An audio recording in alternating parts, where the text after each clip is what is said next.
with Curtis. This is his 1990 Mustang Convertible. It's been in the shop over the winter, and it's been the subject of a complete heads, cam, intake, long tubes, full exhaust, clutch, gears, everything upgrade. So we're going to have a little chat with Curtis and find out a little bit more about the car. So, yeah.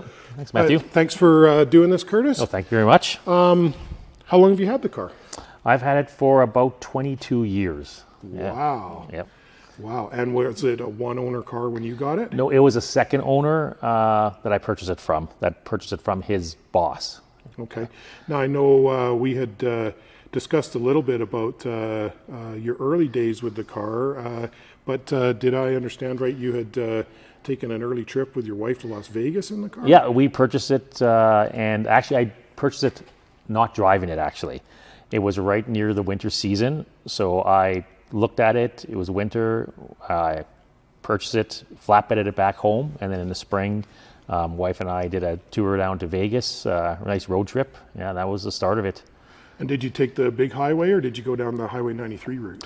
We did a bit of both. We did along the 93 route, and then we went to the big highway. We did a bit of both, and sort of took our time going down there. Yes. Yeah, I've been on convertible Mustang trips down there, and it's a real fun road trip. It really is. Yep.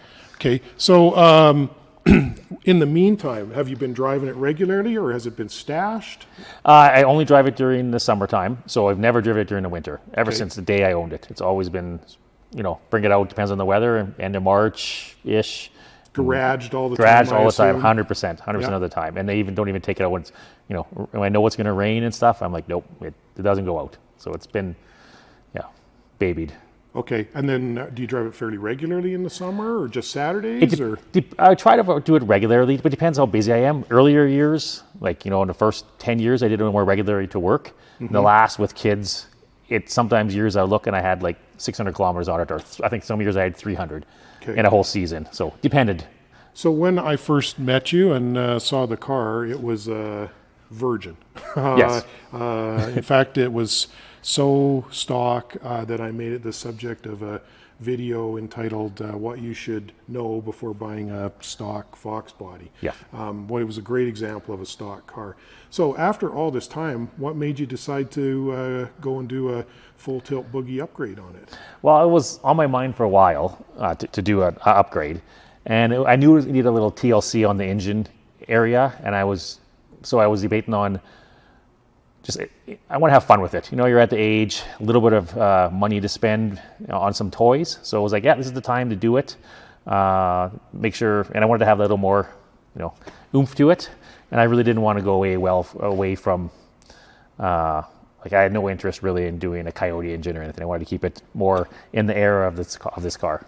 Yeah, right. I mean, I think I've been working Fox bodies a long time, and for years guys would come here and all they would want is go a tenth quicker, and they just pour another mod on top of all the other mods, and a lot of these cars were molested beyond belief, chopped up, 13th owner, always some hatchet men in the background.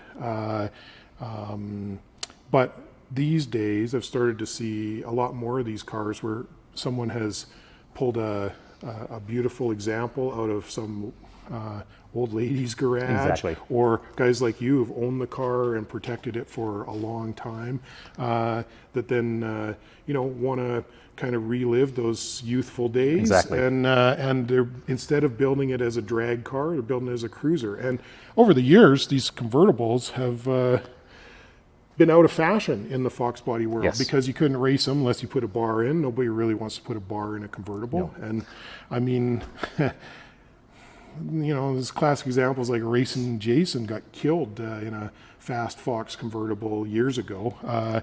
So I know I always felt safer on a strip in a hardtop, but for a cruiser, I love a convertible. I drive a convertible myself, and I think these convertibles are starting to come back in fashion, and there are a few of them around that are like in really nice original kind of condition like this. Exactly. So, and that's what your plan is, right? You're going to just cruise the car? Exactly. It's just a cruiser car, fun car to drive around on an everyday spring, summer purpose. Even when I bought it, my intent was, well, I don't want to drive in the winter from the start. So when I was looking, I was like, convertible seemed to hit the sweet spot. I love the sound of one of these cars and the little bit rough around the edges feel of driving one. I mean, I built a nostalgia cruiser for myself out of a Mark 7. Tell me a little bit about the parts that we've put on the car. So for like you said at the start, is heads, cam, intake, exhaust, basically from top to end, right to a lot of other little parts like mini starters put on, a lot of little. The detail and care I really appreciated right from the start that you've had on the car, that treat them like your own. So yeah, I really wanted to have that base engine foundation. If I ever want to go supercharged route, it's there. It's a reliable car, has good power, fun to drive. Yeah, so it's like I said, the only thing that was done on this car really at the start was subframe connectors. It's about the only thing that was on this car that was. Yeah, it had like the 10-minute tune-up. It had like a timing bumped. It had the silencer removed, but still the rubber wrap on the distributor. Stock air box. Yep. It had a fully stock exhaust, including the cats and mufflers. It had stock gears when I first saw the car. There's a stereo in it, I guess. That's about it. That's about the limit. Oh, it had an upgraded alternator and it had an electric fan. Right. Yes, I did do that. Yes, we did that. So yeah, and then the gears were on. We did from factory on this was 308, and you put the 373s on these ones. Yeah. Yep. Last summer actually. Yeah, and I think when the alternator upgrade was done, the factory wiring was used, so we did a wiring upgrade on that here as well. Okay, good. Well, that's a good overview of the car. I think maybe we'll get out the camera on the car and we'll take a little walk around and have a listen to it. And sounds good. Then we'll send you on your way and you can enjoy it on a sunny day. Perfect. Okay, thank you. Thanks, Curtis. The clear focus of this upgrade was under the hood. So let's take a little look. First thing you're going to notice is the hood blanket's gone. Well, that's because this Performer RPM II intake manifold is tight. So we ended up taking the hood blanket out so that it wouldn't put any stress on the hood. Stress in the hood is a good way to get a hood peel off. Underneath here, we've got AFR 165 Renegade heads. We've got a Trick Flow Stage 2 cam. We've got a new comp timing set, comp rockers, new Ford lifters, comp push rods. It's got may look like a stock alternator, but it's a high amperage out alternator, like a 130. That got wiring upgrades. It's got this Western Motorsports big tube cold air system with a lightning meter. It's actually a Hitachi version of the lightning meter because apparently you can't get that from Ford anymore. This is one of the only true big tube intakes that's out there. If you look down in there, there is a catch can that's plumbed into the PCV system so that we don't get oil into our new manifold. As a nod to originality, I put the coil cover back on, which this car had. There's an MSD blaster coil underneath there, new MSD cap and rotor. It's got Flowtech long tube headers, a Flowtech off-road mid-pipe, and it's got the Flowmaster FlowFX exhaust system on it. With all the madness for LX coupes or stripper LX coupes today, it's hard to remember that the king of these cars in the 80s and early 90s was the GT convertible. This GT convertible has all of the nice options that you could get on the Mustang. Leather seating. It's got this blue interior. It's actually a two-tone interior. One of the upgrades in the car is a set of autometer gauges installed in TechMotion's gauge vent pods.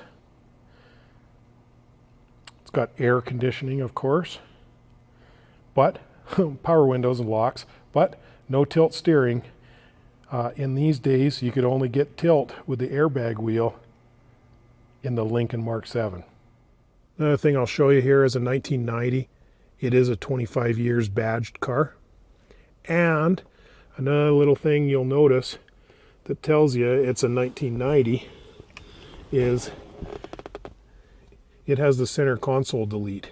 Now that's not a end user delete. I know there are guys, me included, who deleted the center console and put that plate in there in order to reduce weight. But Ford did it in 1990 to reduce weight. It wasn't very popular, and somewhere towards the end of the 1990 production run, they put it back in. But this car is a true 90 with the center console delete right from the factory. When I first saw the car, I thought for sure it was a repaint. But after having spent almost every day over the winter looking this car over carefully, I've come to the conclusion that it's almost all original paint. I think this driver's side fender was probably tweaked at one point, and it is the subject of a repaint. But the rest of this car looks to me like it's probably a true survivor. And I'll tell you what, it is in beautiful condition. I'm sure this was an always garaged car. Get a little look around it. The convertible has these luggage racks. I always wondered if anyone ever actually put luggage on them. The top's in beautiful condition.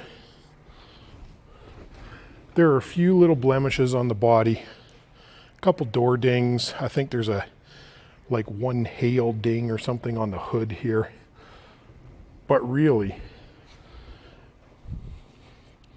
it's in fantastic shape. What a great candidate for a build-up in the 21st century.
This graph is a comparison of the baseline dyno test to the final test and demonstrates gains for the whole project of just over 70%.